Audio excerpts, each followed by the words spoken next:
बिस्मिल्लाहिर्रहमानिर्रहीम, अस्सलाम वालेकुम। इस वक्त तहरीक इंसाफ और एस्टैब्लिशमेंट आमने सामने है। दूसरी तरफ नून लीग की हुकूमत वो भी इस वक्त बड़े खतरात से दो चार है। आने वाले दिनों के अंदर सुप्रीम कोर्ट ऑफ पाकिस्तान और इस्लामाबाद हाई कोर्ट के अंदर कुछ आम केसेस की समाअत भी हो रही है।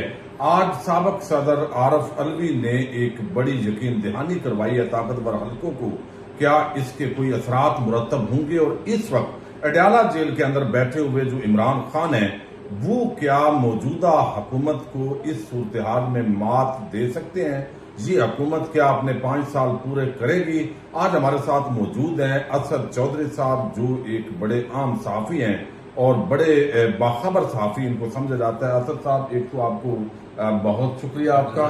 अच्छा, थोड़ा सा ये बताइएगा कि कल आपने देखा कई दफा हमें ऐसे इंडिकेटर्स मिलते हैं कि अब शायद एस्टैब्लिशमेंट के और तहरीक इंसाफ के जो मामलात हैं वो बेहतर हो रहे हैं, लेकिन साथ ही तरनोल के अंदर अभी जलसा नहीं करने दिया गया। आज जो उमर अयूब है उनके घर पर छापा मारा गया, हालांकि वो रूटीन के मैटर था, जो वारंट का मामला था। तो ये आप इस पूरी सूरत हाल को किस नजर से देखते हैं? बहुत शुक्रिया जी गोनल साहब। सबसे पहले तो आपने कुछ ज्यादा ही बढ़ा चढ़ा के हमें बता दिया। देखें, मुज़ाकरात की कोई गुंजाइश मुझे नजर नहीं आती। तरनोल का जलसा या उमर अयूब की गिरफ्तारी के लिए पंजाब पुलिस और इस्लामाबाद पुलिस का उनके घर पे रेड करना, ये इसको आप जरा पीछे रख दें। आप एक दिन नहीं 2 दिन पीछे चले जाएं, कोर कमांडर कॉन्फ्रेंस को देखें।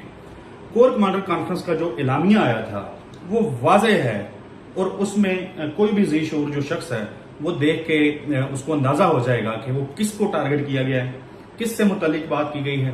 खास तौर पे डिजिटल दहशत गर्दी का जो टर्म यूज की गई है, तो वो देखने के बाद मेरे ख्याल में तो ये गुंजाइश जो है नजर ही नहीं आती कि किसी तौर पे एस्टेब्लिशमेंट जो है, जो अदारे हैं, वो पाकिस्तान तहरीक इंसाफ के साथ किसी किस्म की बातचीत के लिए तैयार हैं। मैं ऐसा बिल्कुल नहीं समझता। अच्छा, ये बताइएगा कि जो इस वक्त 6 जजेस ने खत लिखा और अब ऐसे लगता है जिस तरह रेफरेंसेस आना शुरू हो गए और प्रेशर बढ़ना शुरू हो गया है और वो 6 जजेस के खिलाफ कार्रवाइयां शुरू हो गई हैं और कादी फायदे साहब उनके साथ उस तरीके से खड़े नहीं हुए। तो अगर इन जजेस के खिलाफ यही सिलसिला जारी रहता है तो इसके क्या अदलिया पर जो है वो असर आप देख रहे हैं? देखें, अदलिया को जिस तरीके से इस हुकूमत के दौर में खास तौर पे दबाव अदलिया के ऊपर डाला गया है, उसकी नजीर पाकिस्तान में नहीं मिलती। इमरान खान साहब के दौर में काजी फाइजा के साथ जो हुआ, इमरान खान उससे पीछे हट गए। तो मुझे ये लगता है कि ये जो मौजूदा हुकूमत है, एक दिन आएगा जब ये सफाइयां देती फिरेगी कि हमने ये नहीं किया था। 6 जजेस का जो खत था, उस हवाले से मैं आपको खबर दे देता हूं कि वो 6 जजेस जो हैं वो बिल्कुल वैसे के वैसे यूं करके खड़े हैं। उन 6 जजेस की जानिब से आने वाले दिनों के अंदर 2-4 रोज के अंदर कोई नया खत जो है वो भी लिखा जा सकता है। और इसमें देखें, ये जो जिस किस्म के कोई शख्स उठता है फलाना और आगे कहता है कि जी मुझे ये एतराज है, मुझे ये एतराज है। जुडिशल कमीशन में जिस तरह से ये दरखास्तें आ रही हैं, लाहौर के जज साहब, उनकी बेटी का वो 2 साल पुराना मामला, और उस शख्स को भी देखें अब आगे पता चला है कि उसका बच्चा जो है यूं यूं करके गाड़ी के नीचे आ गया था और वो जज साहब की बेटी थी। हुकूमत, स्टेट आईजी इस्लामाबाद का उसके ऊपर जिस किस्म का स्टेटमेंट आया और जिस तरीके से हुकूमती जमात जो है उसके रहनुमाओं के स्टेटमेंट्स आ रहे हैं उस मामले के ऊपर, तो बदनीयती जो है वो साफ तौर पे नजर आ रही है। क्योंकि वो जजेस स्टैंड ले चुके हुए हैं, क्योंकि वो जजेस मैनेज नहीं हो रहे, क्योंकि वो जजेस हुकूमत की मर्जी के मुताबिक फैसले नहीं दे रहे, तो अब उन जजेस को जो है मिलाइन करने के लिए इस किस्म के घटिया इल्जामात जो है वो लगाए जा रहे हैं। जस्टिस तारिक जहांगीरी साहब, उनका अब देखें जो भी केस है उन्होंने ज़ाहिर है उन्होंने खुद जवाब देना है, लेकिन इस मामले की जो टाइमिंग है वो बहुत ज्यादा अहम है। आपको आज से पहले पता ही नहीं था किसी को कि जस्टिस तारिक जहांगीरी जो है, यानी पाकिस्तान में यूं ही मुंह उठा के आप जज लगा देते हैं। काजी फाइजा साहब जिस तरह चीफ जस्टिस हैं, अब जाहिर है वो एक प्रोसेस से होके यहां तक पहुंचे हुए हैं। तो तारिक जहांगीरी साहब ऐसा तो नहीं है कि वो पर्चियां डाली किसी ने या पुग लिया कि कौन हाई कोर्ट का जज बनेगा और जहांगीरी साहब जो है वो जीत गए और वो जज लगे। जाहिर है वो एक प्रोसेस से आए हैं। और कायदे आजम यूनिवर्सिटी इस्लामाबाद जो पाकिस्तान की सबसे यूं कह लें कि तहकीक के हवाले से, रिसर्च के हवाले से उसका कोई सानी नहीं है, अपना यानी एक मकाम रखती है। उस यूनिवर्सिटी के अंदर लॉ उन्होंने पढ़ाया है। 6 साल तक एक शख्स जो है वो उस यूनिवर्सिटी के अंदर लॉ पढ़ाता है, जो पाकिस्तान की सबसे नंबर 1 यूनिवर्सिटी है। तो जाहिर है जजेस के ऊपर दबाव डालना है, मखसूस नशिस्तों का फैसला हो, बहुत सारे केसेस हैं। इस हुकूमत की बका जो है वो अदलिया के साथ, इनके जो केसेस हैं उसके साथ जुड़ी हुई है और जजेस को दबाव में लाया जा रहा है, उन जजेस को दबाव में लाया जा रहा है जो इस हुकूमत की फस्तायत के खिलाफ डट के खड़े हैं और मेरे ख्याल में मैनेज नहीं हो रहे। अच्छा, मुझे ये बताएं, कहीं ऐसा तो नहीं है कि मखसूस नशिस्तों का केस जो है, जिस तरह बल्ले का निशान छीना गया, फिर मखसूस नशिस्तों के अंदर जो है अब जो जजेस हैं आप देख रहे हैं कि काजी साहब की बगैर जो अक्सरियत है वो अकलियत में बदलती दिखाई दे रही है। तो क्या इन जजेस को प्रेशराइज करके क्या उसको पैगाम तो नहीं दिया जा रहा उन सुप्रीम कोर्ट के जजेस को कि अगर आपने रहना है तो फिर जो है वो आपको इस तरह के जरा नरमी करनी पड़ेगी? अच्छा, मुझे ऑनेस्टली ये लगता है कि इस किस्म की जो हरकतें हो रही हैं ये उन जजेस को जो सुप्रीम कोर्ट ऑफ पाकिस्तान में बैठे हुए हैं ये उल्टा काम करेगा। सुप्रीम कोर्ट ऑफ पाकिस्तान के जजेस भी यकीनन ये देख रहे होंगे कि उनकी जो बाकी अदालतें हैं, इस्लामाबाद हाई कोर्ट ज़ाहिर आला अदलिया है, तो वहां पे अगर जजेस के साथ ये सलूक हो रहा है तो इससे पहले चले जाएं। जस्टिस अत्तर मिनल्ला ने जिस तरह स्टांस लिया था 6 जजेस के खत के ऊपर, उन्होंने कहा कि आज भी ये काम हो रहा है। जस्टिस उसके बाद आ जाएं, ज़ाहिर अगले जो हमारे चीफ जस्टिस हैं उनका जो स्टांस था इस मामले के ऊपर वो किसी धक्का चौपा नहीं है। तो मेरे ख्याल में मखसूस नशिस्तों का मामले के अंदर आपने जिस तरह की क्लियर में ज़ाहिर यानी ज़ाहिर सबजुडिस मैटर है, इसको फैसला आना है। जजेस की हमने देखा है कि ऑब्जर्वेशंस कुछ होती हैं, रिमार्क्स कुछ होते हैं, फैसला जब आता है, रिटर्न जब ऑर्डर आता है तो उसके अंदर क्लैरिटी आती है। तो फिलहाल तक एक तालिब इल्म की हैसियत से जर्नलिज्म के मुझे ये लगता है कि मखसूस नशिस्तों के फैसले में आपकी बात दुरुस्त है। जस्टिस चीफ जस्टिस काजी फाइज साहब जो है वो माइनॉरिटी के अंदर दिखाई देते हैं ऑब्जर्वेशन से। फैसला क्या आता है ज़ाहिर है वो जब जजेस दिखेंगे तो सामने आएगा, लेकिन मेरे ख्याल में इस किस्म के हरबे जस्टिस तारक जहांगीरी हूं या जस्टिस शहजाद मलिक हूं या कोई भी जज, उस जस्टिस बाबर सत्तार हूं, मोहसिन अख्तर कैनी हूं, इनके खिलाफ आप कुछ भी करेंगे तो मैं नहीं समझता कि उसका कोई इम्पैक्ट जो है वो सुप्रीम कोर्ट ऑफ पाकिस्तान के किसी फैसले के ऊपर आएगा। या खास तौर पे जिस जज ने अपना जहन बना लिया है, जिसने पूरा केस देख के जिसको ये पता समझ आ गई है, तो वो मेरा नहीं ख्याल कि इस किस्म के हरबे जो हैं वो उनको उनका डिसीजन देने से रोक पाएंगे। अच्छा, एक तो ये बताइएगा कि जो साबिक सदर अलवी साहब ने आज एक बात की है, बल्कि मैं चाहूंगा कि आपके सामने आखिरी जरा पढ़ भी दूं, चूंकि ये बात तो हो रही थी शेरी मजारी जो है उनको किस तरह पीटीआई से छुड़वाई गई और उस पर उन्होंने कमेंट किया है और फिर बड़ा सख्त उन्होंने जो है वो एस्टैब्लिशमेंट के हवाले से बात की, गुमराही की 3 इकसाम बयान की और आखिर में वो कहते हैं कि अभी भी वक्त है, तबाकुन, जिद और नफरत छोड़ें, अमन और इंसाफ की तरफ कदम बढ़ाएं। मैं कैदी नंबर 804 की तरफ से वादा करता हूं बदला नहीं लेगा, दरगुदर करेगा और हल निकालेगा। अभी चंद दिन पहले इमरान खान ने भी ये बात की कि ये चाहते हैं, मुझसे ये चाहते हैं कि कल को इनके खिलाफ कार्रवाई ना हो। आज ये इसी पैराए के अंदर जो है वो सदर जो अलवी है वो भी बात कर रहे हैं कि बदला नहीं लेगा। तो कहीं पे ये खदशा मौजूद है कि इमरान खान इख्तियार में आके बदला लेगा? सर, ये बात की बात है। मेरा सवाल आपसे है, क्या साबिक सदर आरिफ अलवी साहब जो हैं इनके पास ये मैंडेट है कि ये इमरान खान के बिहाफ के ऊपर बात कर सकें? क्या ये इतने ऑथोराइज्ड हैं? ये पाकिस्तान तहरीक इंसाफ की इमरान खान की जानिब से कायम करदा 14 रुकनी सियासी कमेटी के मेंबर नहीं है। ठीक है। इनकी इमरान खान के साथ मेरा नहीं ख्याल कि पिछले 15 दिन में या 1 महीने में कोई मुलाकात हुई हो। आरिफ अलवी साहब ना बड़ा स्मार्ट खेलते हैं। ठीक है। जब ये सदर पाकिस्तान थे, इनको किस शख्स ने रोका हुआ था? ये सदर थे पाकिस्तान के, ये supreme commander of arm forces थे। इनको किस शख्स ने रोका हुआ था कि ये इमरान खान से मुलाकात करने नहीं गए? वो अटक में कैद रहे, वो अडयाला में कैद रहे। आरिफ अलवी साहब, पीटीआई के लोगों को ना एक लत लग गई है।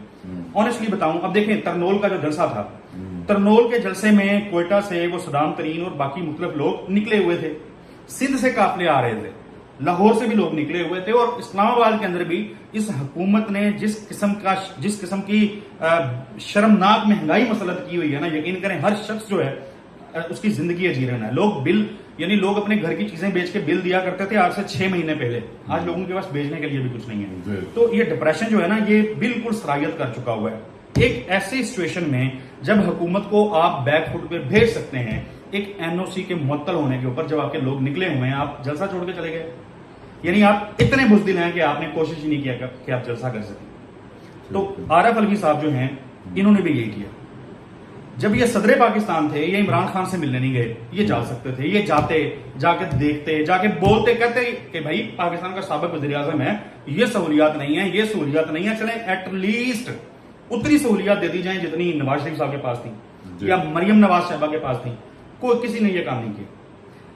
उल्टा आते हैं मीडिया के ऊपर, मीडिया के ऊपर आके स्कोरिंग कर लेते हैं, सोशल मीडिया के ऊपर आके स्कोरिंग कर लेते हैं। हमने देखा है बड़े बड़े इनकलाबी जो थे, अच्छा हम पे ना लोग तनकीद करते थे, जब हम कहीं लिख लिया या बोल लिया तो लोग कहते थे यार आप लोग ना बड़ा वो करते हो, बहुत ज्यादा ओवर रेट कर देते हो इंस्टीट्यूशंस को, अदारों को, हुकूमत को, बहुत आप ना पीछे रखते हो। हम कहते नहीं भाई, रियलिटी है।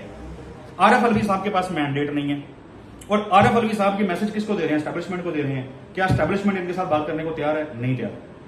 जिस तरीके से ये कह रहे हैं कि हम बदलानी लेंगे, ये 3 चीजें हैं जी, ये हो गया, भाई उधर से भी तो वही चीजें आ रही हैं। आज के दिन तक पाकिस्तान तहरीक इंसाफ के जो लोग हैं वो एस्टैब्लिशमेंट या जो हमारे ताकतवर अदारे हैं उनकी अहम शख्सियात के नाम लेके जिस तरीके से उनको टारगेट कर रहे होते हैं, या तो आप फिर उस महाज को बंद कर दें, आप जरा ठंड प्रोग्राम रखें, आप कहें कि हाँ यार ठीक है, हमसे भी गलतियां हो गई हैं, कुछ आपसे हुई होंगी, आए बैठे मुल्क के लिए बैठते हैं। इमरान खान साहब ने कहा मैं ऑल पार्टीज कॉन्फ्रेंस में जाऊंगा, मुझे नहीं लगता कि वो उमर अयूब को इजाजत दें कि वो जाएं। खान साहब वो एक ग्रुप मिलने जाता है और तरह की बात आती है, मरवा साहब आते हैं और तरह की बात आती है, खान साहब से मनसूब बातें आती हैं। तो पीटीआई की सफों के अंदर ही जब क्लैरिटी नहीं है, जब ये ही पता नहीं है कि फैसला साज कौन है पीटीआई का, किसने डिसाइड करना है, तो मेरा ख्याल है इमरान खान साहब जो हैं वो जेल में बैठे सोबतें बर्दाश्त करते रहेंगे, और उनके लोग जो असम्बलियों में पहुंच चुके हैं, मरायात ले रहे हैं, तनख्वाहें ले रहे हैं, एक सिस्टम का हिस्सा बने हुए हैं, वो एंजॉय कर रहे हैं। अच्छा मुझे ये बताएं कि ये सारी चीजें जो है ना अपनी जगह है जी, लेकिन पीटीआई ने वोट भी लिया, कामयाब भी हुई, फॉर्म 47 चल गया, वो सबको पता है। चले काजी साहब को नजर नहीं आ रहा या इस माइंड के जो जजेस हैं वो उसको तहफ़्फ़ुज़ करना चाहते होंगे, लेकिन जो इस वक्त महंगाई है, यानी गैस है, बिजली है, अशिया खुर्दो नोश है, आम गरीब आदमी, रेड़े वाला, ठेले वाला, रक्शे वाला, यानी जो हालात आप देख रहे हैं, और फिर तासर भी ये है कि ये सारा कुछ तो ताकतवर हल्के करवा रहे हैं, और नून लीग वाले तो बयानात देंगे एंड में कि भाई हमारे बस में कुछ नहीं, वही सारा जुल्म उन्होंने किया है। शहबाज शरीफ की देखें आप कितना अरसा चलते देख रहे हैं अपने सियासी बसीरत के पॉइंट ऑफ व्यू से? अच्छा गोदर साहब देखें, 2-3 चीजें, एक तो मुझे आरिफ अलवी साहब भी कमेंट करना है, पहले मैं वो बता उस पर जरा बात कर लेता हूँ। मैं इस इशू पे आता हूँ क्योंकि मेरे नजदीक पाकिस्तान की कौम का सबसे बड़ा इशू ये महंगाई है। इमरान खान साहब का जेल में होना सबसे बड़ा इशू नहीं है।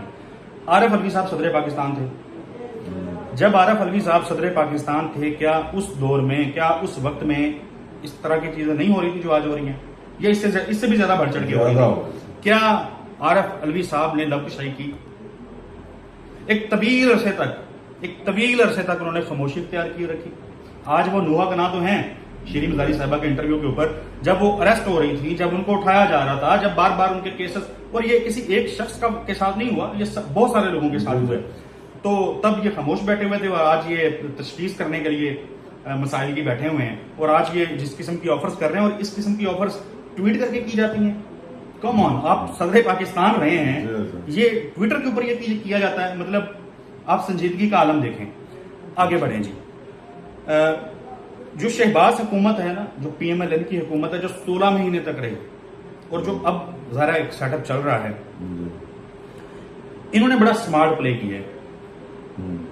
जितने लोग अरेस्ट हुए, जितने लोग उठाए गए, जितने लोग गिरफ्तार हुए, ये कहते रहे कि हम नहीं कर रहे जी, ये तो एस्टैब्लिशमेंट की तरफ से आता है, वो उठाती है। नहीं, इनके लोग सफाइयां देते हैं।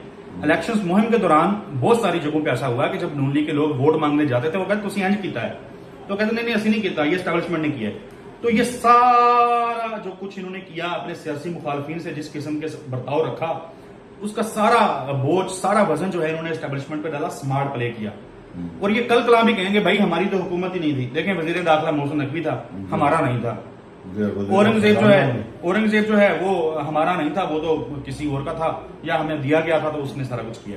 शहबाज हुकूमत ज़ाहिर है, मैं फिर अगेन जर्नलिज्म का स्टूडेंट होते हुए, बजट से पहले नवाज शरीफ साहब जो हैं वो मुस्लिम लीग नून के दोबारा से सदर मुंतखब होते हैं। जब वो सदर मुंतखब होते हैं नाजरीन, तो वो सबसे पहला जो इजलास बुलाते हैं वो कहते हैं कि मेरी माशी टीम हाजिर हो। औरंगजेब साहब नून लीग के सेनेटर हैं, जी। वो एस्टेब्लिशमेंट ने दिया उनको या उनको किसी ने भी दिया, वो नून लीग के सेनेटर हैं, वो नून लीग के टिकट के ऊपर सेनेटर हैं। वो बुलाते हैं उनको, वो शहबाज शरीफ को बुलाते हैं, वो अपनी मुआशी टीम को बुलाते हैं, वो सागडार डिप्टी प्राइम मिनिस्टर को बुलाते हैं, वजीर खारजा भी हैं ज़ाहिर है, और वो बजट तैयार करते हैं। आज पाकिस्तान के अंदर जितना जुल्म हो रहा है, जो माशी दहशतगर्दी हो रही है, इस माशी दहशतगर्दी का एक ही जिम्मेदार है, सरपरस्त एक ही है, सरबराह एक ही है, और उसका नाम है मियां मोहम्मद नवाज शरीफ। क्योंकि ये सारा कुछ उनकी सरबराही के अंदर तैयार हुआ है। अदरवाइज क्या है, वो कहते हैं कि नहीं करनी चाहिए हमने हुकूमत, हमसे नहीं चलती। उन्होंने चलाया, मैनेज हुए, पीपल्स पार्टी उनके साथ है। तो ये दोनों जमातें इस महंगाई के जिम्मेदार हैं जो आज पाकिस्तान में हो रही है। पहली दफा पाकिस्तान की तारीख में पहली दफा इस इतनी शिद्दत के साथ महंगाई हो रही है। लोग जो हैं वो, पहले भी हम ये वैसे रोना रोते रहे हैं, इतना वो कोई नया इशू नहीं है, लेकिन अब हालात बहुत ज्यादा संगीन है। और मुझे नहीं लगता कि इन सर्कमस्टांसेस में, इन हालात के अंदर ये हुकूमत जो है ये कोई अपनी मुद्दत पूरी करेगी। यानी ये मेरा ओपिनियन है, मैं अपनी जाती तौर पे बात कर रहा हूं। मुझे ये हुकूमत जो है मुद्दत पूरी करती नजर नहीं आ रही, और मुझे कभी यकीन है कि बड़ी मुश्किल से ये 2024 का साल मुकम्मल करेगी, जनवरी फरवरी यहां जाके इनकी बस हो जाएगी। ठीक है, यानी IMF प्रोग्राम जो है, हाँ, IMF प्रोग्राम अगर हो जाता है तो उसके बाद मेरा ख्याल है शहबाज जी का जाना ठहर गया, सुबह गया शाम गया, ये वाला माहौल होगा। जी। ये चूंकि बहुत लंबी गुफ्तगू हो गई है, असद चौधरी साहब आपका जो तज्जिया है वो बड़ा आम है, अपने फीडबैक से आप भी तमाम नाजरीन जरूर आगाह कीजिएगा। पाकिस्तान जिंदाबाद, पाक फौज पाइंदाबाद।